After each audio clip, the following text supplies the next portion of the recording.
Hello everyone, welcome back to my channel. आज के video में हम क्लास 5th की न्यू बुक संतूर से chapter number 4 the wise parrot के क्वेश्चन आंसर को डिस्कस करेंगे। ठीक है, इसके पहले के वीडियो में हमने इस चैप्टर को रीड किया था, आप वो चेकआउट कर सकते हैं। आज के वीडियो में हम इसके क्वेश्चन आंसर को डिस्कस करेंगे। ठीक है, इससे पहले अगर आपको मेरी वीडियो थोड़ी भी हेल्पफुल लगती है तो प्लीज़ वीडियो को लाइक करें, चैनल को सब्सक्राइब करें और एक न्यू ऑप्शन आया है हाइप का, अगर आप चाहें तो हाइप भी कर सकते हैं। ठीक है, तो चलिए वीडियो को शुरू करते हैं। तो सबसे पहला क्वेश्चन है, let us think. A, answer the following questions. यहाँ पे कुछ क्वेश्चंस गिवन है, आपने उसके आंसर देने हैं। ठीक है, फर्स्ट है, why did the merchant keep the parrot in a cage of gold. तो मर्चेंट ने तोते को सोने के पिंजरे में क्यों रखा था? तो हमने स्टोरी में पढ़ा कि मर्चेंट अपने पैरेट से बहुत ही ज़्यादा प्यार करता था और उसे सेफ रखने के लिए वो उसे सोने के पिंजरे में रखता था।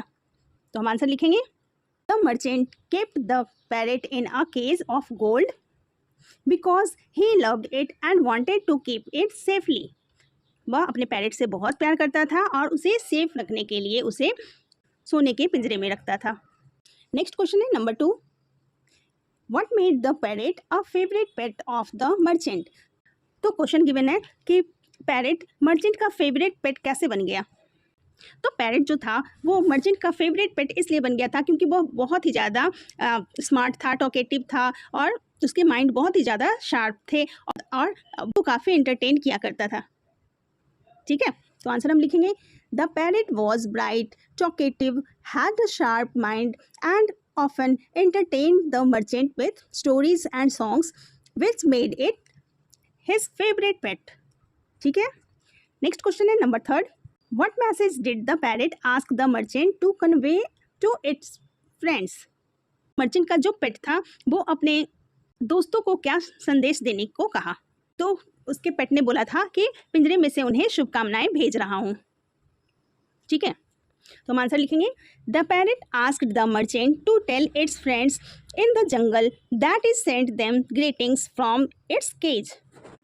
पैरेट ने मर्चेंट से कहा कि आप मेरे फ्रेंड्स को बताना कि मैं अपने सोने के केज से उन सब के लिए ग्रीटिंग्स भेज रहा हूँ। नेक्स्ट क्वेश्चन है, what happened after the merchant gave the message to the parrots. जब मर्चेंट ने पैरेट को मैसेज दिया तो क्या हुआ? तो क्या हुआ था, उसका मैसेज सुनते ही जंगल में एक तोता जो था वो पेड़ से सडनली ही नीचे गिर पड़ा ऐसे, और वो ऐसा प्रिटेंड कर रहा था जैसे कि वो मर गया हो। तो हम आंसर लिखेंगे, one of the parrots in the jungle fell from the tree to the ground as if it had died after hearing the message. Next question है number 5, how did the parrot escape from the cage. Parrot अपने पिंजरे से कैसे भाग निकला? Merchant का जो पेट parrot था उसने जंगल के तोते की नकल की और वह मर चुका है ऐसा उसने नाटक किया था, जिससे वो व्यापारी घबरा गया और उसको तुरंत ही पिंजरे से बाहर निकाला, जिसके कारण पिंजरे से आज़ाद होकर आकाश में उड़ गया। ठीक है, तो आंसर लिखेंगे, the pet parrot copied the jungle parrots act and pretended to be dead. तो जो पेट पैरेट था वो जंगली तोते की नकल की और ऐसा दिखाया कि वो मर चुका है। When the merchant take it out, जब मर्चेंट ने उसे बाहर निकाला, the parrot flew away into the sky, तो पैरेट आकाश में उड़ गया। ठीक है, नेक्स्ट क्वेश्चन है, think and discuss. Number 1, if you were the merchant how would you respond to the parrot's request for freedom. तो यहाँ पे क्वेश्चन पूछा जा रहा है कि अगर आप मर्चेंट होते तो पैरेट के फ्रीडम के रिक्वेस्ट पर आपका क्या रिएक्शन होता?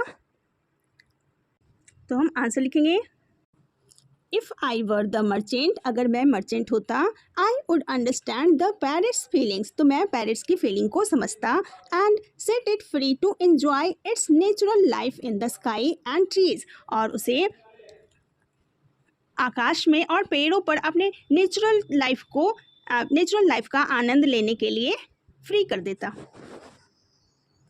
नेक्स्ट क्वेश्चन है number 2, can you think a real life situation where intelligence is more useful than strength. तो क्या आप ऐसे किसी सिचुएशन के बारे में सोच सकते हैं जहाँ इंटेलिजेंस स्ट्रेंथ से ज़्यादा यूज़फुल है? आंसर है हाँ, ऐसे बहुत सारे सिचुएशन हैं जिसमें इंटेलिजेंस जो है वो स्ट्रेंथ से ज़्यादा यूज़फुल है। तो हम आंसर लिखेंगे yes, solving a difficult math problem और escaping a dangerous situation using smart thinking needs intelligence more than strength. ठीक है, तो जब आप मैथ्स के किसी डिफ़िकल्ट प्रॉब्लम को सॉल्व करते हो या फिर किसी डेंजरस सिचुएशन से आप क्लेवरली वहाँ से बाहर निकल जाते हो तो उस समय आपको शक्ति से ज़्यादा इंटेलिजेंस की ज़रूरत पड़ती है। Next one is number 3, which parrot from the chapter was actually wise according to you. तो आपके अनुसार इस चैप्टर में कौन सा जो पैरेट था वो ज़्यादा वाइज था, बुद्धिमान था? Give reasons for your answer. तो मेरे अकॉर्डिंग तो जो पेट पैरेट था वो ज़्यादा इंटेलिजेंट था, क्योंकि उसने अपने फ्रेंड के उसने मैसेज को अच्छी तरह से समझ लिया था और उसने क्लेवरली यूज़ किया।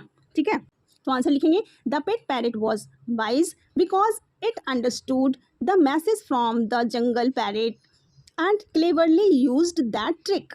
है ना, उसने अपने दोस्तों के मैसेज को अच्छी तरह से समझ लिया था और उसे क्लेवरली उस ट्रिक को यूज़ किया।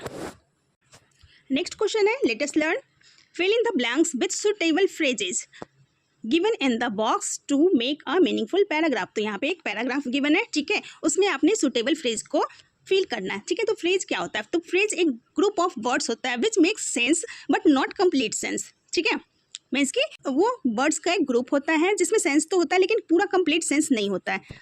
तो फ्रेज कौन कौन से गिवन है वो पहले देख लेते हैं। Stand upright, all over, look after, stepped out, went away, came across, about to. ठीक है, तो ये सारे फ्रेजेस दिए गए हैं। आप अब इस पैराग्राफ में जो भी सुटेबल फ्रेज होगा वो आपने यहाँ पे लिख देना। शुरू करते हैं। वन विंटर मॉर्निंग, एक जाड़े की सुबह, as I dash of my home. तो एक जाड़े की सुबह जब मैं अपने घर से बाहर निकला, तो यहाँ पे हो जाएगा स्टेप्ड आउट, मीन्स कि घर से बाहर निकला। I saw that the snow was all over the place. तो मैंने क्या देखा कि चारों तरफ बर्फ ही बर्फ बिछी हुई है। While walking unfilled towards my shop, I came across a small puppy. और जब मैं अपनी दुकान की ओर ऊपर की ओर जाते हुए मेरी नज़र एक छोटे से पपी पे पड़ी। Its leg was injured and it was about to collapse. और उसके जो पैर थे उसमें चोट लगे हुए थे और वो लगभग ही वो गिर पड़ा था। तो यहाँ पे लिखेंगे about to.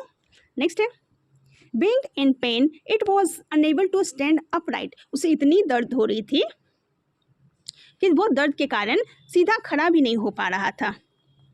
So I decided, इसलिए मैंने डिसाइड किया, to take it home and look after it. तो इसलिए मैंने डिसाइड किया कि इसे घर ले जाऊंगा और इसकी देखभाल करूंगा। With good care all its pain went away. और एक अच्छी देखभाल के कारण उसका सारा दर्द दूर हो जाएगा। ठीक है, तो ये थे आपके phrases. Stepped out, all over, come across, about to, stand upright, look after and went away. ठीक है, तो ये आपका पैराग्राफ कंप्लीट हो गया। आगे चलते हैं। नेक्स्ट है B part, complete the sentences, the first one has been done for you. अब यहाँ पे फिर से कुछ सेंटेंसेस गिवन है, उसको आपने कंप्लीट करना है। ठीक है, बॉक्स में कुछ ऑप्शंस भी गिवन है। पैक मीन्स हो गया भेड़िए का झुंड। ठीक है, बकेट मीन्स हो गया फूलों का गुच्छा। आर्मी, चींटियों के जो झुंड होते हैं उसे हम आर्मी बोलते हैं। फ्लॉक बोलते हैं हम भेड़ के, शिप के झुंड को। ठीक है, बंच, चाबियों का गुच्छा। फ्लाइट मीन्स हो गया जो पैरेट्स का ग्रुप होता है उसे फ्लाइट बोलते हैं। स्वार्म हम बोलते हैं बीज के ग्रुप को। ठीक है, तो चलिए यहाँ फील करते हैं अब। A dash of parrots came of the forest. तो पैरेट्स के ग्रुप को हम फ्लाइट बोलते हैं। तो I saw a flock of ship in the fields. ठीक है, तो शिप्स के झुंड को हम फ्लॉक बोलते हैं। नंबर 3 है, a pack of Wolves was हॉलिंग loudly.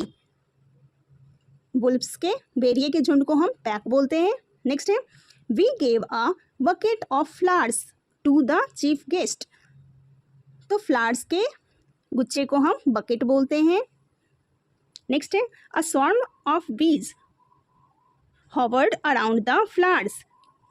तो मधुमक्खी के झुंड को हम swarm बोलते हैं. An army of ants is moving towards the ant hill. चींटियों के झुंड को हम आर्मी बोलते हैं. नेक्स्ट है आई helped my mother find a bunch of keys. और चाबियों के गुच्छे को हम बंच बोलते हैं. ठीक है. नेक्स्ट है C part. Now complete the following sentences using present perfect tense. तो प्रेजेंट परफेक्ट टेंस में हम रिसेंटली पास्ट में किए गए वर्क के बारे में बात करते हैं. ठीक है. वो वर्क किए जाते तो हैं पास्ट में, लेकिन उसका जो इफेक्ट होता है वो पास्ट में पड़ता है. ठीक है. तो प्रेजेंट परफेक्ट टेंस का रूल है सब्जेक्ट. सबसे पहले हम सब्जेक्ट लिखते हैं, उसके बाद हैज़ और हैव लगाते हैं, फिर वर्ब लिखते हैं, फिर ऑब्जेक्ट लिखते हैं. ठीक है. तो जब भी सेंटेंस में आई या फिर बी हो, ठीक है, आई बी या प्लूरल नाउन हो, ठीक है,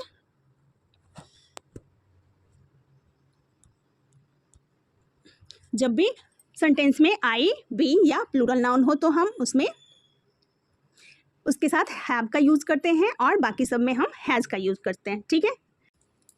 तो हैव का यूज़ हम कहाँ पे करते हैं? हैव का यूज़ हम आई बी एंड प्लूरल नाउन्स के साथ हम हैव का यूज़ करते हैं. ठीक है. और बाकी सब में हम हैज़ लगाते हैं. ठीक है. ये सिंपल सा रूल आप याद रखिएगा.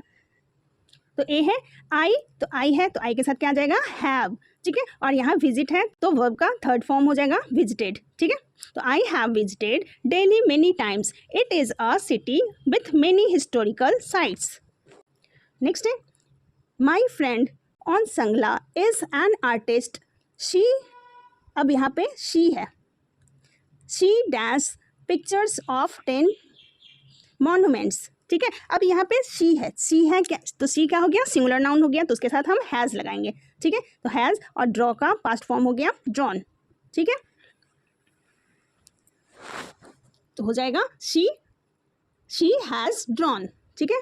सी है mister June dash a new car. अब फिर से मिस्टर जून के बारे में बात किया जा रहा है, तो ये सिंगुलर नाउन है, तो उसके साथ हम हैज़ लगाएंगे और बाई का पास्ट फॉर्म हो गया बाउट, तो हम लगाएंगे हैज़ बाउट. ठीक है. नेक्स्ट है I dash my homework and my brother dash for his test. तो यहाँ आई हो गया, आई के साथ हम हैव लगाएंगे और कंप्लीट का पास्ट फॉर्म हो गया कंप्लीटेड. तो I have completed my homework and my brother has, my brother के साथ हम हैज़ लगाएंगे और रिवाइज का पास्ट फॉर्म हो गया रिवाइज्ड. ठीक है. For his test. नेक्स्ट है they dash letters to their friends. They dash letters to their friends. ठीक है. तो दे यहाँ पे क्या हो गया? प्लूरल नाउन हो गया, तो उसके साथ हम हैव लगाएंगे. तो दे हैव और राइट का पास्ट फॉर्म हो गया रोट, तो लिखेंगे they have wrote letters to their friends. ठीक है. ये थे आपके चैप्टर द वाइस पैरेट के क्वेश्चन आंसर. आई होप आपको ये अच्छी तरह से क्लियर हो गया होगा. मिलते हैं फिर नेक्स्ट वीडियो में. Thank you so much.